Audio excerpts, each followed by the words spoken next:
What did the Quran say about the universe? Muhammad lived in the desert. Maybe they did not know that there are oceans on earth, so how far they were knowing about the universe? Maybe one of them knew what deserved the Nobel Prize after 14th century. In 2011, three scientists, ᴴᴰundefined, ᴴᴰundefined, Adam Rice, were awarded the Nobel Prize. They studied tens of supernovas, stellar explosions, and they found out that the rate of the universal expansion is increasing. The committee confirms that this discovery was surprising to everybody, even the winners of the prize. But Quran says it wasn't a surprise for actually everyone. وَالسَّمَاءَ بَنَيْنَاهَا بِأَيْدٍ وَإِنَّا لَمُوسِعُونَ. Thus, the Quran has been the first book since 14 centuries ago to point to the expansion of the universe. Quran said in the chapter of An'am, "And whomsoever it's Allah will to guide, He expandeth His bosom unto the Islam, and whomsoever it is His will to send astray, He maketh his bosom suffocated and narrow, as if he was uplifted in heaven. Thus Allah layeth ignominy upon those who believe not." The science confirmed that if someone ascends in the sky, he will feel suffocation because of lack of oxygen. For how can an illiterate person declare facts that are so deeply scientific when no human being at this age was able to talk about these facts without making any mistakes during this declaration? I'm not looking for Islam. I'm looking for the truth. Whenever, whatever, and wherever it is, I just want a proof. Second, the miraculous scientific aspect of the Quran. There are some discoveries that were discovered lately in the 20th and the 21st century that made us understand some verses from the Quran that we couldn't fully understand before. And these are what many Muslims like to call the scientific miracles of the Quran. Many of them are really awesome. When people contemplate upon them, it's amazing, and it cannot be the word of a human being. The Holy Quran is different from the divine books. It's different from all other religious books because it's filled with universal connotations. The scientific miracle of the Holy Quran that it shows the detailed and accurate scientific reporting of the human body from the start of its conception in the womb, as well as other anatomy issues showing the developmental stages of man and his original creation. The Holy Quran has shown the detailed differential stages of the embryo using accurately minute and descriptive terms that totally comply with the actual developmental stages of the embryo. Allah, the one and only God, said, وَلَقَدْ خَلَقْنَا الْإِنسَانَ مِنْ سُلَالَةٍ مِنْ طِينٍ ثُمَّ جَعَلْنَاهُ نُطْفَةً فِي قَرَارٍ مَكِينٍ ثُمَّ خَلَقْنَا النُّطْفَةَ عَلَقَةً فخلقنا العلقة مضغة فخلقنا المضغة عظاما فكسونا العظام لحما ثم أنشأناه خلقا آخر فتبارك الله أحسن الخالقين.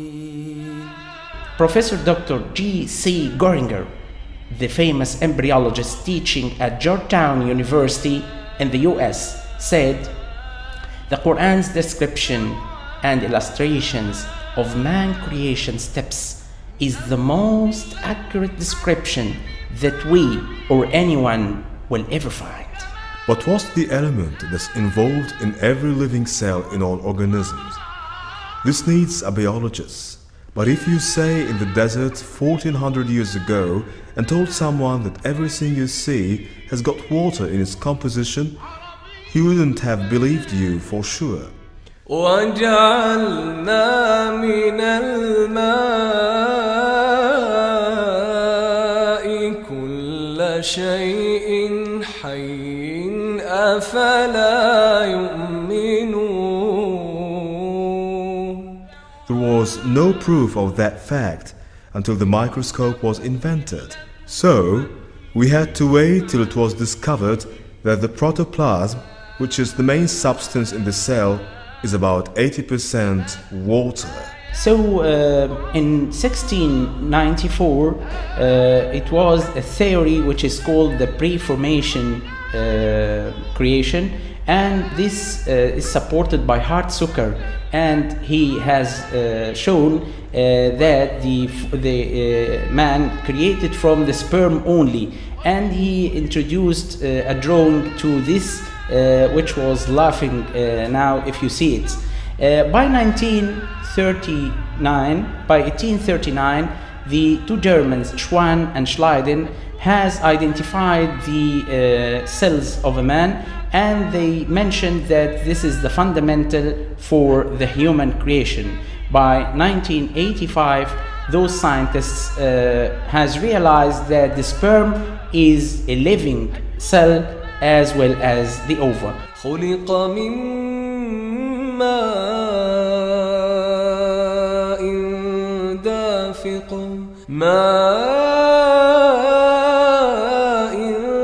دافق يخرج من بين الصلب والترائب. In the past decade, the scientific community recognized the test of falsification theory, which was presented by the Quran. If you claim this book is untruthful, do so to prove it. Write verses like this. Try to falsify its facts. For 14 centuries, no one could do it, which proves it's a true book. In 1875, the German scientist Hertog has registered a notice for how the sperm fertilizes the ovum, and he proves by this time that they are equally participating in formation of the fertilized ovum, and by this time he was the first man to describe the fertilization process between the sperm and the ovum. So before all this, the Quran has described all these stages with a miraculous accuracy, showing the stages, the developmental stages arranged in a proper way without using any of these techniques and endoscopes. There's a trait in the Quran that does not exist in any other book. When the Quran mentions certain information, it would say to the reader, there is not any manuscript that says, you didn't know it before, neither you nor your people. The polytheists of Mecca, who were in a fierce animosity with Islam, did not disclaim this information, saying that they are not new, or that they knew from where Muhammad brought this, or they already know it. They could never challenge the information because they were really new to them. Professor Dr. Maurice Bucaille, the famous French surgeon, said, the full match between the Quran and modern science totally refutes and disapproves the assumptions made by those who claim and perceive that the Quran is the words of Muhammad sallallahu alayhi wasallam. So these arrangements, this is very comprehensive expressions from Quran assure that these are the words of Allah, not sure words of any human being, including Prophet Muhammad sallallahu alaihi wasallam. When the Quran talks about the organisms, it shows extreme accuracy of expression. In Arabic, the verb changes according to gender. So the Quran uses the term that expresses the bees that build the bee cells are females. How did Muhammad know that? Also, when Quran talks about the ants, he said that حتى حتى إذا أتوا على واد النمل قالت نملة يا أيها النمل ادخلوا مساكنكم لا يحطمنكم سليمان وجنوده وهم لا يشعرون. He said it's a female ant, and he proved that the ants have a female queen. Then Quran said that the ant talked to the other ants. This was a science fiction at that time. But that's exactly what Professor Robert Heitling discovered in the 90s. And after 6 years from studying that the insects are really talking with actual voice, after a few words there is another hint that the Quran used the term crack, not any other verbs. And now we know the ants have external solid skeleton that is actually cracked under pressure. How did Muhammad know these accurate facts? Not only Professor Dr. Maurice Bucaille, the famous French surgeon, but also Professor Dr. Charles Baltimore, Professor of Neurosurgery at Cornell University in the United States, who said, after he knew of the verse 56 in Surah An-Nisa in Quran, where Almighty says, as often as their skins are roasted through, fully burnt, we shall change them for fresh skins that they may taste the penalty. After his acknowledgement of this verse, he thought and then said that the function of pain sensitivity and how it happens was something we needed to study for decades, and the Holy Quran said it in just one statement.